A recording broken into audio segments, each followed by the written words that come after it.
At dinner, my fiancé's friends demanded I prove my worth by paying their $800 tab. My fiancé agreed. I said, okay. Then I stood up, walked to the bar, paid for my single drink, and left. The panicked voicemail I got from her 20 minutes later when she realized I was actually gone. I, 33 male? Well, I guess I'm a guy who just learned a $14,500 lesson. And all it cost me in the end was $18. I was engaged to Amelia, 30. We've been together for 4 years, engaged for 2 months. It felt right. I work in logistics. My job is literally to make sure things get from A to B logically and efficiently. She's in event planning, which in hindsight should have been a red flag. Her entire life is about aesthetics and the vibe. Her friends.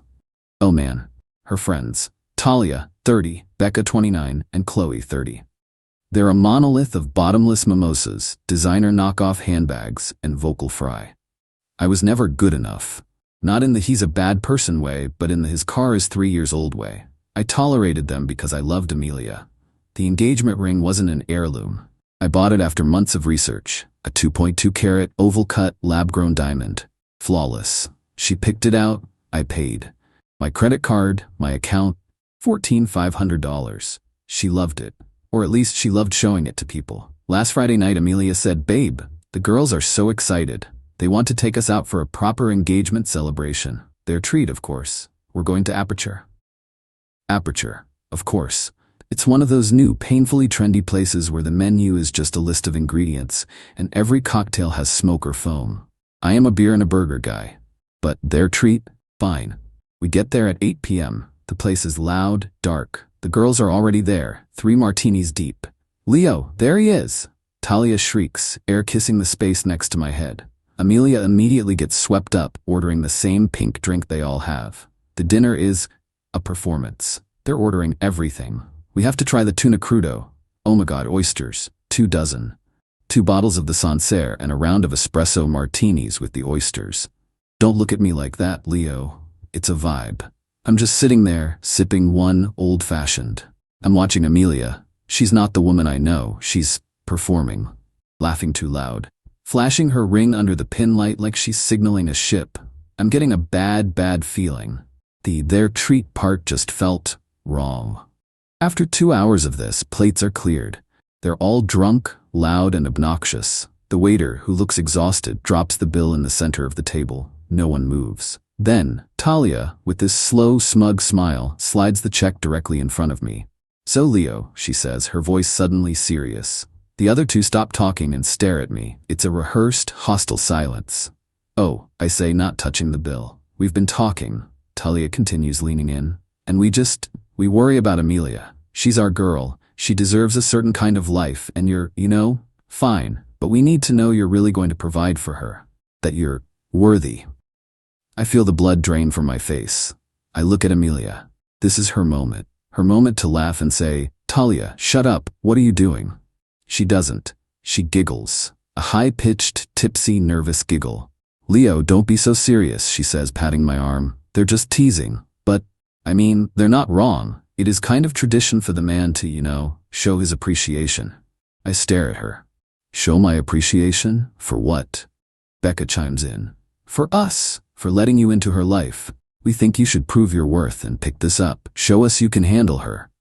My brain, the logistics part, is calculating. This isn't a joke. This is a shakedown. This is a test. I look down at the leather folder. I open it. Total, $844.60.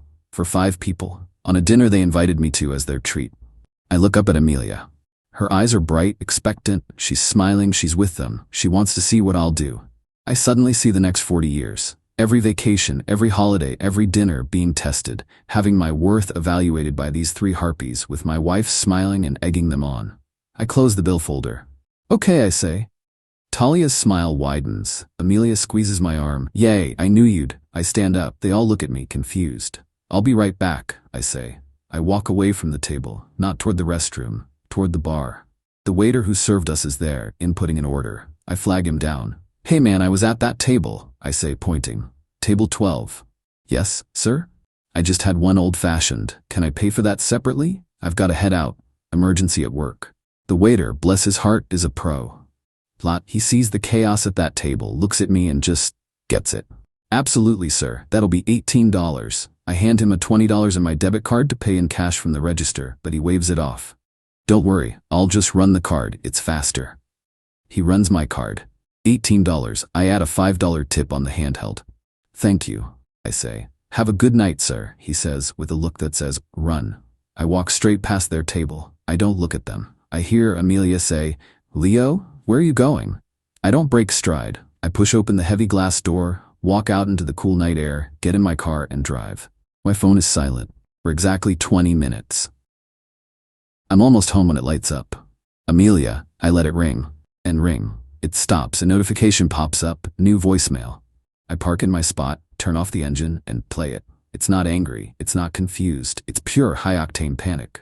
Leo, where did you go? The waiter just came back and said, he said you only paid for your drink. Leo, the bill is still here. It's $796. Leo, this isn't funny. My card just got declined. My card was declined. Talia's was too. She says she doesn't get paid till next week. Leo, this isn't funny. They're saying they'll call the police if we don't pay. Call me back. You can't just leave me here. You did this. I listened to it twice. Then I turned off my phone, went inside my apartment, and poured myself a very large, very real drink. Update 1. It's been 48 hours. Wow. The entitlement is, it's a renewable resource. I'm not at home. I'm at my brother's place. The apartment is mine. My name is on the lease, my credit check, I pay 80% of the rent, and Amelia pays a token $500 contribution to me. It's my place. So here's the play-by-play after the voicemail. Friday night, 11 p.m., I went home. I was numb, but also weirdly clear-headed. The logistics part of my brain was fully engaged. This was a problem to be solved. I packed a duffel bag, work clothes for a week, toiletries, my laptop. I went to my desk, I found the file with all our important docs. I took the GIA certification papers and the receipt for the engagement ring. $14,500. Paid in full. By me. Then I left. Drove to my brother's. He was up. I just said, it's over with, Amelia. Can I crash? He nodded, got me a beer, and left me alone. Saturday. I turned my phone back on. It was a digital explosion. 30+ missed calls from Amelia, Talia, and Becca. A wall of texts. Amelia. I'm coming home now. You better be there. How could you abandon me? Talia had to call her dad, at midnight, to pay the bill. I have never been so humiliated in my entire life. We are fighting. Talia, from a number I didn't have, you are a pathetic, broke little boy. You just proved you're not a real man. Amelia deserves so much better, and I'm gonna make sure she gets it. Amelia, this is all your fault. You made me look like a fool in front of my friends. Leo, I'm at the apartment. Your car is gone. Where are you? Did you change the locks? I let her spiral for a bit. Then, around 9 a.m., I sent my first and only text. Amelia, I'm at my brother's. After your little test last night, it's clear we have fundamental differences in values. Your decision to side with your friends and attempt to humiliate me into paying an $800 bill was a deal breaker. We are done. The response was instant. Amelia, a deal breaker? Over a dinner bill? Leo, you are blowing this way out of proportion. I was drunk. They were joking. You are the one who embarrassed me. You made me look poor. I didn't reply. Then the real motive came out. Amelia, an hour later, fine, be mad, but I need to get into the apartment. My work laptop is there and I have a presentation on Monday, and I need money. My card still isn't working. You need to turn it back on. My car payment is due. I replied, the card you use is an authorized user card on my personal account. It was a card for my partner. You made it clear on Friday that you are no longer my partner. It is not being turned back on. The partnership is dissolved. Amelia, you can't do that. That's financial abuse. I'm calling the police. I have a right to my money. And she did it. She actually called the cops. Around 2 p.m., I get a call from a private number. It's a police officer. Sir, I'm here with a Miss Amelia. She's saying you've locked her out of her residence and cut off her access to money. I was calm. Officer, it is 100% my apartment. My name is the only one on the lease. Miss' last name is my ex-fiancée. She is not a tenant. She's welcome to retrieve her personal belongings. But I am not at the apartment, and I am not comfortable with her being there without me present. This is a civil matter. As for the money, she is referring to a credit card on my personal account, which I, as the primary account holder, have every right to deactivate. I heard him sigh through the phone. Ma'am, he says, his voice muffled. He's right. It's his lease. This is a civil dispute. We can't force entry. You need to arrange a time with him to get your things. I heard her start to wail. But my laptop, my clothes. The call ended. Then the texts from Amelia got desperate. Then cold. Then, finally, fatally stupid. You know what? Fine. Keep your stupid apartment. Keep your stupid money. You are a cold, petty, vindictive man, but I'm keeping the ring. You humiliated me. I deserve something for the 4 years I wasted on you. Consider it payment for emotional distress. I read that text, and I smiled. She just put it in writing. This was no longer a spat. This was theft. My response was methodical. Step 1. I called my insurance company. Hello, I need to make a report. My engagement ring, valued at $14,500, has been stolen. I have the GIA certification and the original receipt. I know who has it. My ex-fiancée, Amelia. She is currently at her parents' address, I assume, and has admitted in a text message that she is keeping it and refuses to return it. The insurance agent, who sounded bored at first, suddenly became very interested. She admitted it in writing, sir? Oh yes. We can definitely open a claim. We will be investigating this. Our legal department takes this very seriously. Step 2. I sent a final text to Amelia. Amelia, the engagement ring is a conditional gift given in contemplation of marriage. The condition is now void. Your text stating you are keeping the ring as payment is an admission of theft. I have already initiated a claim with my insurance company. They will be contacting you. You have until 5 p.m. tomorrow, Sunday, to return the ring to me in person. If you do not, I will be filing a full police report for felony theft, and the insurance company will proceed with their fraud investigation, which may involve criminal charges. This is not a negotiation. 5 p.m. tomorrow. I'm a strong woman. I deserve this. Bravado vanish like a fart in the wind. Amelia, theft? Insurance? You wouldn't. You're lying. That will ruin my life. They'll arrest me. Leo, please, this is insane. You're ruining my life over a stupid ring. I didn't reply. My phone went silent for a few hours. Then a new message. A DM. From Talia. Talia, you're really threatening to put a woman in jail over a gift you gave her? You're the definition of a small, pathetic, insecure man. We're going to tell everyone what kind of monster you are. I just screenshotted it and sent it to my brother with the caption, Monster, lol. The 5 p.m. deadline is tomorrow. The ball is in her court. Final update, hey Reddit. It's over. The saga is finished, and I am still processing the sheer weapons-grade stupidity of it all. Here's the breakdown. The deadline, Sunday, 5 p.m. came and went. No text, no call, no Amelia. I sat at my brother's kitchen table looking at my phone. Part of me was sad. I really thought deep down she'd do the right thing, but she didn't. She called my bluff, so I acted. Sunday, 5 p.m. I called the non-emergency police line. I need to file a report for felony theft. I laid it all out. The ring's value, $14,500, the GIA cert number, my ex-fiancée's name, and crucially, a printout of the text message.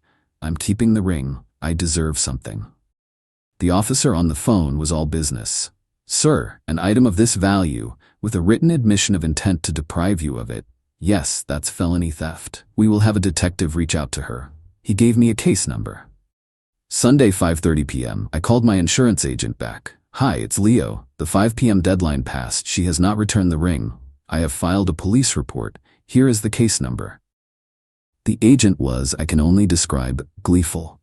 Insurance companies hate paying out claims, but they love it when they have a clear, prosecutable party to go after to retrieve their money. Thank you, Mr. My last name. Our legal team will take it from here. They will be in contact with Miss Amelia's last name shortly. You should be compensated for your loss, and we will pursue our asset. That phrase, pursue our asset, was chilling and satisfying. The fallout. The gravity of her situation didn't land on Amelia. She's too insulated by her own entitlement. It landed on her parents. Tuesday, 9 a.m. I'm at work trying to focus on a shipping manifest when my phone rings, an unknown number. I let it go to voicemail. The voicemail is from her father, Robert. I've always liked Robert. He's a no-nonsense, old-school guy, a retired engineer. He sounded furious. Leo, it's Robert, name. I just had a detective from the city police department call my house. My house, Leo, asking for Amelia. Something about a $14,000 ring you're claiming she stole. You need to call me, now. I called him back. Robert, hello? I assume Amelia told you what happened. She told me some damn nonsense about a dinner bill and you overreacting and being abusive. She failed to mention the police. Start from the beginning. Tell me the truth. So I did. I told him everything. The Their Treat invitation, the $814 bill, the Prove Your Worth test, her agreeing with them, me leaving, her texts, her demand to keep the ring as payment. There was dead silence on the line for a good 30 seconds. Then, a sigh so heavy it felt like it came from his shoes. Talia, he said, it wasn't a question. Yes, that girl has been poisoned since they were in high school. Leo, I am so sorry. My daughter, she's a fool, weak, she lets those awful women think for her. This is humiliating. Robert, I don't want to ruin her. I just want the ring back. If I get it back, I'll drop the charges. I'll call off the insurance company. Oh, you'll get it, he said, his voice flat and cold. I am going to handle this. Tuesday, 3 p.m. My apartment intercom buzzes. It's Robert. I go down to the lobby. He's standing there looking 20 years older. He's holding the little velvet ring box. Amelia is in his car parked out front. I can see her. She's in the passenger seat staring at her lap sobbing. Leo, Robert says, handing me the box. I can't apologize enough. For her friends. It's not your fault, Robert, I said. She's not a bad person, he said, rubbing his face. But she's weak, and she's stupid. She pawned it, Leo. I recoiled. I physically took a step back. She what? She pawned it on Saturday for $3,000, said she needed it to pay Talia's father back for the dinner because he was threatening Talia and to, I don't know, live on. My God. I had to go down to the pawn shop with the police report, he said, his voice shaking with anger. Show them the item was stolen property. It cost me $3,500 to get it back from them. She'll be paying me back until she's 40. He just looked at me. You're a good man, Leo. I love my daughter, but you dodged a bullet. He shook my head, turned and walked out. As he was getting in his car, Amelia bolted out of the passenger side. She ran up to me in the lobby, her face an absolute mess of streaked mascara and tears. Leo, please, it was a mistake. I was scared. I had no money. You drove me to it. I just looked at her, the woman I thought I was going to marry. You drove yourself there, Amelia. The moment you giggled and agreed with Talia, this was over. The pawn shop, that was just pathetic. So that's IT? She shrieked, and a neighbor peeked out of their door. 4 years? You're throwing our whole life away over money? No, I said, and I finally felt nothing, just tired. I'm throwing it away over character. You don't have any. Go home, Amelia. I turned, went to the elevator, and didn't look back. The aftermath. I called the detective. Charges dropped. I called the insurance company. Claim canceled. I arranged a time for her to get her stuff. I had my brother and his very large friend there. She came with her mom, who just glared at me. They packed her clothes and her 800 skincare products and left. Her laptop was there. I'm not a monster. And the friends? The cherry on top. My friend Mark, who knows Becca, gave me the epilogue. Talia's father, a prominent lawyer, was apoplectic that she dropped an $800+ bill on his card and then got his name involved in a potential police matter. He cut her off. Completely. Word is she's trying to sell her designer bags on Poshmark to make her rent. Becca and Qley ghosted Talia. They're terrified of the drama and don't want to be associated with her, or, more likely, her empty wallet. So, I'm out $18 for an old-fashioned and $5 for the tip. I have a $14,500 ring that I can't even look at. I'll sell it. I'll take a loss. But it's a cheap price to pay for my future. Amelia is 30, unemployed.